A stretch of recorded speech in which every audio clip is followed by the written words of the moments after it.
Salut Sabrina, Salut. peux-tu te présenter en quelques mots? Donc, je m'appelle Sabrina, je me présente en tant que Sabrina artiste, c'est mon nom de plume. Je suis auteure, thérapeute et art thérapeute. Alors, tu effectues des conférences en tant que thérapeute.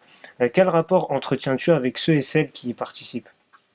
J'ai tendance à privilégier et apprécier les conférences en petit comité parce que je trouve qu'il y a une interactivité. Je ne sais pas si l'expression sera bonne, mais c'est ce qui qualifie un petit peu ce que je propose aussi. C'est ce côté un peu à l'américaine, tu vois, où vraiment je fais participer les gens. Je pars du principe que si c'est pour avoir quelque chose d'académique, dans ces cas-là, autant te donner en gros, tu vois, mon PDF, tu le prends et tu rentres chez toi. Moi, ce que j'ai envie, c'est que tu partes de cette conférence ou de ce groupe de parole en te disant qu'en fait, tu as tout autant la clé que moi. Moi, je suis là juste pour pouvoir accompagner, susciter la réflexion. Et bien évidemment, je vais donner des clés, mais mon but, c'est que chaque personne présente puisse se dire j'ai en fait tout autant la faculté de trouver les solutions. Et ça t'arrive d'avoir des retours, des gens qui te contactent après les conférences, t'envoient des mails pour approfondir tel ou tel point? Oui, ça m'arrive. Ça m'arrive de manière générale. Les personnes qui vont me contacter sont plutôt des personnes qui vont avoir envie d'un accompagnement individuel pour développer justement le sujet qui a pu être abordé, que ce soit sur le couple, l'éducation ou le développement personnel, la confiance en soi, etc. La religion est très importante à tes yeux. Mm. Est-ce que c'est la base de ton travail? C'est la base de ma vie déjà, donc du coup, le travail est une annexe. C'est la spiritualité est très très importante, c'est vrai. Tu sais, je vais te faire une confidence. C'est quelque chose que le regard extérieur a sorti de moi. C'est-à-dire, c'est pas quelque chose que j'avais forcément remarqué que je pouvais être autant spirituelle. Et c'est justement à force de rencontres qu'on a beaucoup mis en lumière cet aspect de moi qui pour moi fait tellement, tu vois, ça fait tellement partie de moi que je m'en rends pas spécialement compte. Donc oui, je pense que ça fait partie de moi. Et c'est pour ça que je dis plus spiritualité que religieux, parce que j'ai aussi affaire à des personnes qui ne sont pas forcément pratiquants, ou même croyants parfois, mais qui peuvent avoir une forte spiritualité. Et donc il y a quand même une résonance. Donc oui, je pense que ma spiritualité, elle est partout dans mes écrits, dans mon travail, dans ce que je suis. Justement, tu parles des écrits, ce sera le deuxième thème de cette interview. Tu as participé à la rédaction du livre qui s'intitule Vivre l'épreuve, un livre pour lequel on t'a invité à l'œil du SR, une émission qui sera bien sûr disponible sur nos réseaux sociaux. D'où vient cette passion pour les mots? Depuis, ah c'est nul, hein, depuis toute petite. C'est un peu comme les chanteuses, mais avec un stylo. Alors, tu sais quoi? En fait, j'ai grandi en face d'une bibliothèque. Entre les deux, il y avait un parc. Donc, moi aussi, j'ai joué dans le parc, je me suis amusée. Mais la bibliothèque m'a marquée parce que quand j'y allais, il y avait cette sacralité, le calme, qu'on trouve presque un peu comme dans les mosquées, dans les églises, tu sais, où il faut chuchoter, il ne faut pas parler fort. Et toute cette sacralité est tournée autour de quoi? Autour du livre. Tu peux pas prendre un livre comme tu veux, tu dois l'emprunter, tu as un temps défini pour le rendre, tu dois faire attention. Et je crois que ça a développé vraiment chez moi l'amour de la lecture. Et puis j'ai eu l'accessibilité aussi chez ma mère, il y a une grande bibliothèque à des livres, tu sais, un peu en cuir, comme ça. Pour moi, c'était très sacré. Et c'est venu de là. Ma mère me dit, je me souviens que parfois je venais dans la chambre pour te dire ah, c'est ton tour de vaisselle et tu lisais et je me dis moi je vais pas la déranger. Et les frères qui disaient ouais mais attends mais c'est sûr elle fait ça exprès et tout tellement j'étais plongée dedans. Je pense que ça vient de là. Penses-tu que l'écrit est un moyen d'expression assez puissant pour faire passer des messages? Je ne le pense pas, j'en suis fondamentalement convaincue. Pour quelle raison?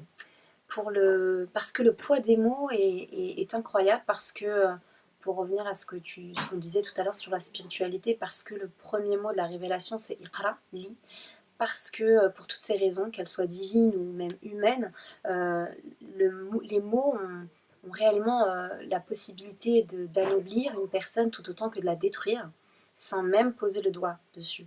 Donc je suis vraiment fondamentalement convaincue que les mots ont un pouvoir et que ce pouvoir opère.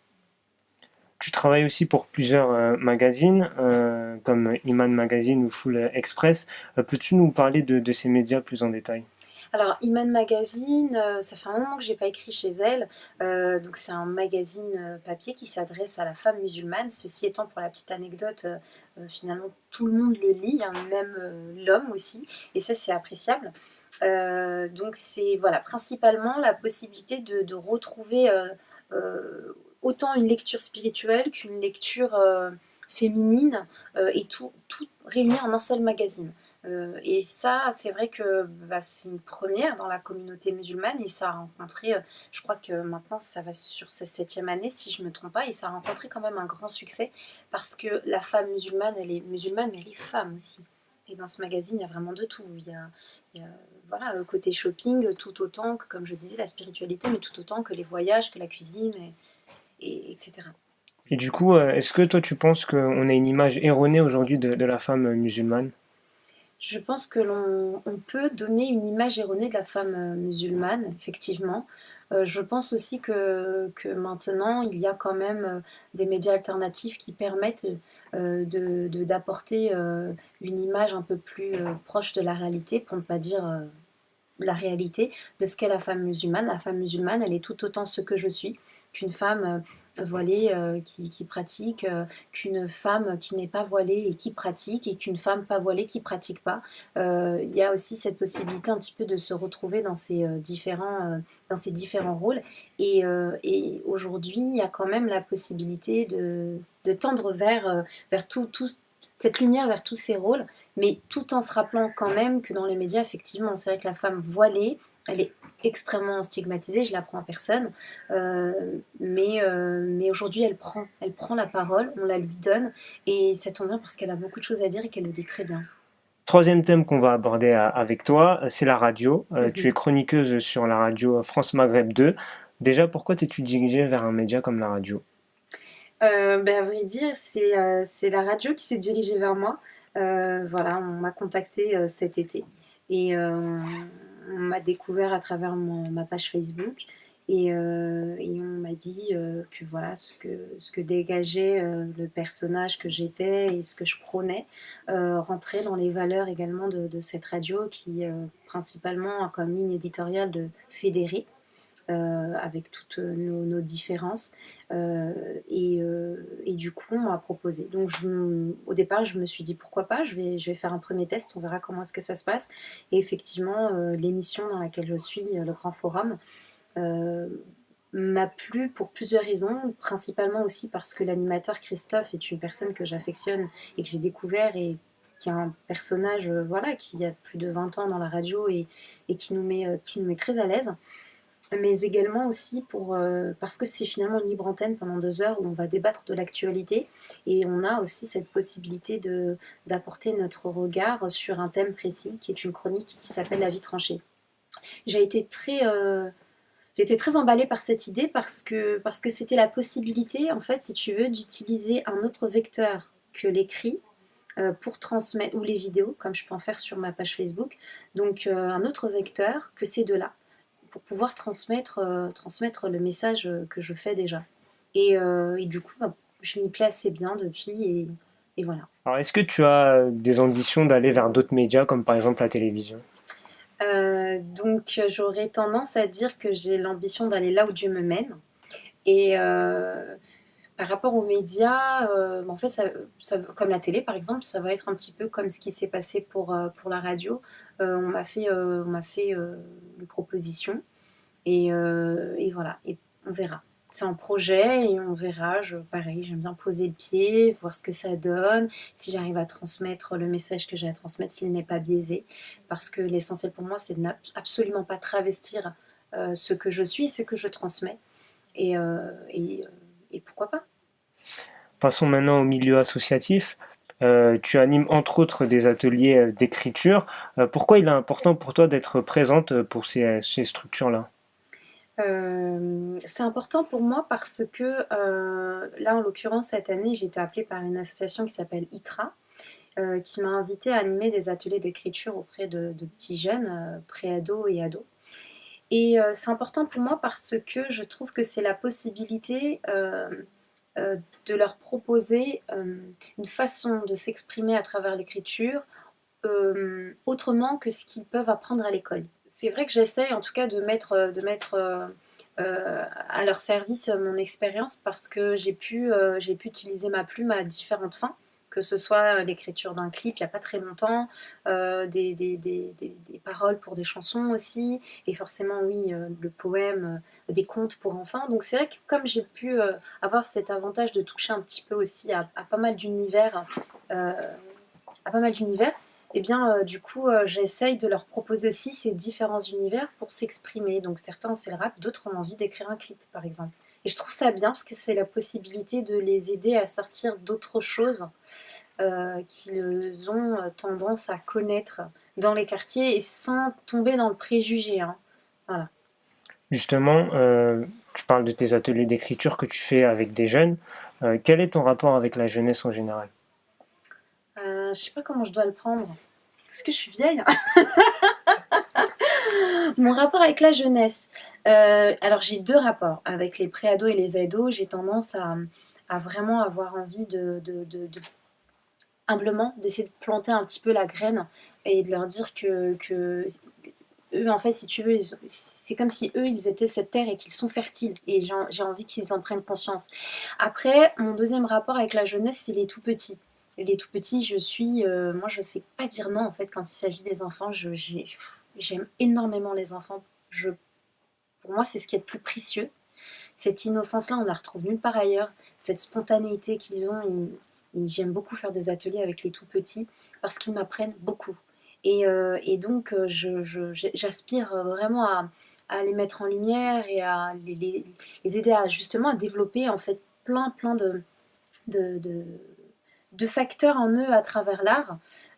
Et c'est vrai que mon rapport à la jeunesse, oui, c'est ça, c'est que je suis souvent très rapidement émerveillée par les enfants. Pour terminer, quels sont tes projets à l'avenir et que peut-on te souhaiter pour la suite? Alors, projet, je l'espère à venir dans les mois qui viennent, la publication de mon recueil de poèmes. Je l'espère aussi d'un conte pour enfants, voire deux. Et peut-être, on verra probablement aussi à travers le multimédia. Et ce que l'on peut me souhaiter, c'est ce que l'on peut vous souhaiter aussi. C'est la réussite et à savoir la réussite intérieure. Si tu te sens bien, peu importe où tu es. Toi qui es très actif dessus, comment fait-on pour te suivre sur les réseaux sociaux? Alors on clique. Non mais on me suit sur Facebook. Je suis active sur Facebook et sur Snap. Voilà. Donc il suffit de taper Sabrina artiste. Je pense que de toute façon vous mettrez le nom tout simplement et voilà. Pour te remercier de ta venue ici à Urban Street Reporter, l'ensemble de l'équipe tenait à t'offrir un petit cadeau.